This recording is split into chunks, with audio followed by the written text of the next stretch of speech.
तीन सेमी व्यासार्ध विशिष्ट वृत्त रे एक समद्विबाहु त्रिभुज अंकन कर जार ज्यार दैर्घ्य 5 सेमी उच्चता 5 सेमी उच्चता 7 सेमी।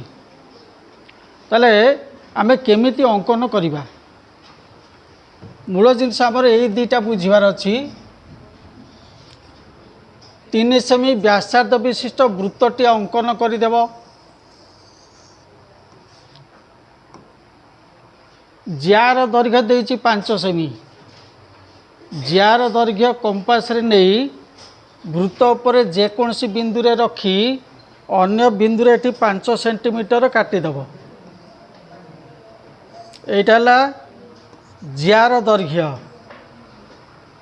बेले बेले कौन हम तुम नेला बेले एठी नेले सेटा उपरक आसीबो सीधा कटि पारिबो नाही। तेणु यही भली आसीबो एठी पळै आसीबो।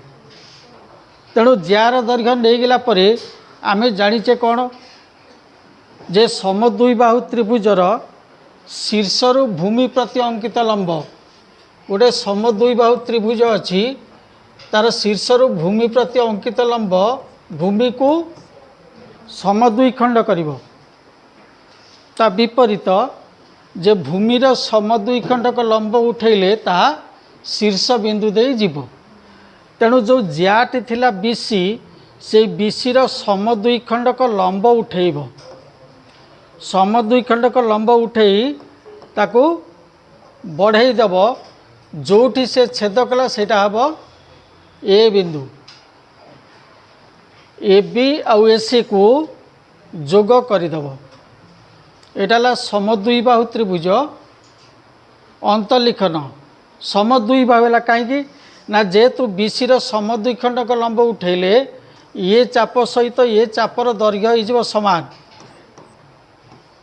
जेतले चाप दुईटर दैर्घ्य सामान हो ज्या दुईटर दैर्घ्य हो सामान। तेणु एबीसी त्रिभुजर दुईटी बाहुर दैर्घ्य होगला सामान। तेणु यह एक समद्विबाहु त्रिभुज। जीवा सेकेंडटा को उच्चता व्यासार्ध देछि वृत्त करदेल। क्वेश्चन यही भली पचारछि उच्चता 5 सेमी उच्चता 7 सेमी नहीं समद्विबाहु त्रिभुज अंकन कर। से लिखुनी जे अंतलिखन कर कि परिलिखन कर खाली अंकन कर।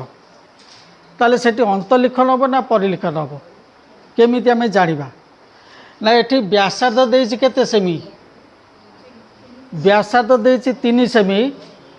तेणु व्यास केते हो जिवो 6 सेमी। एठी देछि केते उच्चता ता माने व्यास ठारू सान। तेणु व्यास ठारू जदि उच्चताटा सान थिबो ताल सेटा हबो अंतलिखन। जदि व्यास ठारू उच्चता बड़ थिबो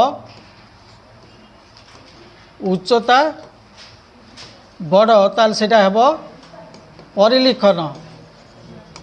मन रख व्यास ठारू जदि उच्चताटा सान हुए ताल सेटा हबो अंतलिखन।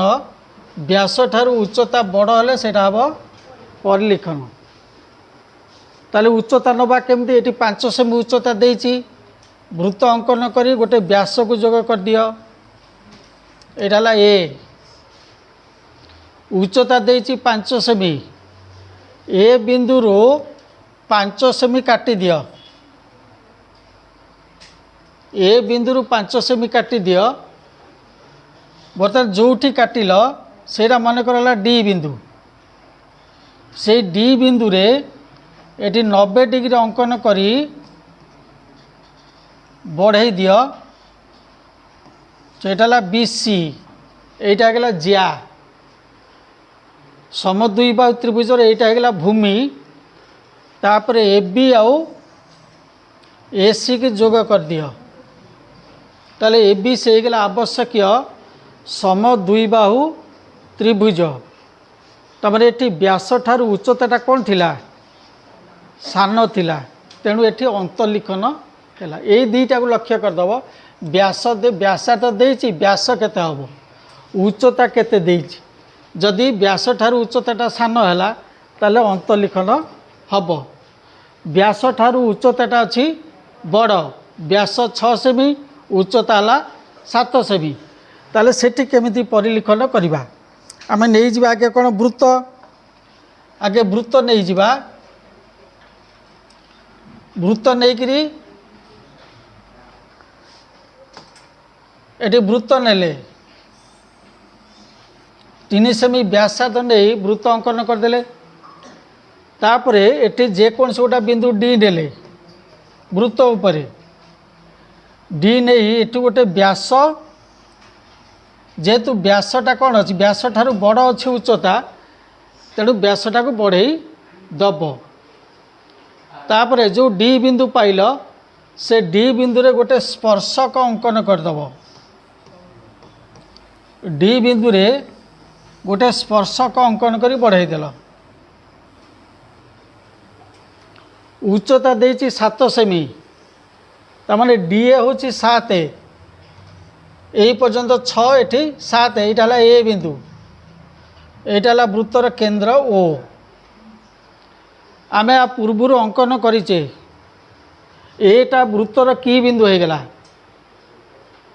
এইটা বৃত্তর কি বিন্দু বহিস্থ বিন্দু আমি অঙ্কন করছে বহিস্থ বিন্দুর বৃত্ত প্রতি স্পর্শক অঙ্কন করিছে সেকেন্ড চ্যাপ্टर রে তার মানে কেন্দ্র আর বহিস্থ বিন্দু যে রহিলা से जो रेखाखंड ओ ए रहा ताकू समद्विखंड करदेव समद्विखंड करी बढ़ई देले यहीटा होगा केंद्र ओ डैश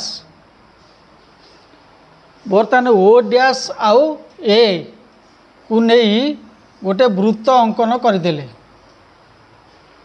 ओ डैश को केंद्र ओ डैश ए को व्यासार्ध बा ओ डैश ओ को व्यासार्ध नहीं गोटे वृत्त अंकन करदेले बर्तमान वृत्तटी दुईटी बिंदुरे छेद कला बहिस्थ बिंदु ए आउ से छेद बिंदु दुईटी को जोग करी बढ़ाई दियो ये दुईटी बिंदु को जोग करी बढ़ाई देले एठी भितर पड़ेगा एटा स्पर्श करी जीवो तेणु एटा हला बी एटा हला सी ताले एटी वृत्त रे गोटे समद्विबाहु त्रिभुज परिलिखन हैला रहिला केवल गोटे जिनिस मन रखा पड़ा कौन ना व्यास ठारू उच्चताटा सान ना बड़ जदि व्यासटी सान थिबो ताले अंतलिखन जदि व्यासटी बड़ थिबो ताले परिलिखन एटा को करदबो।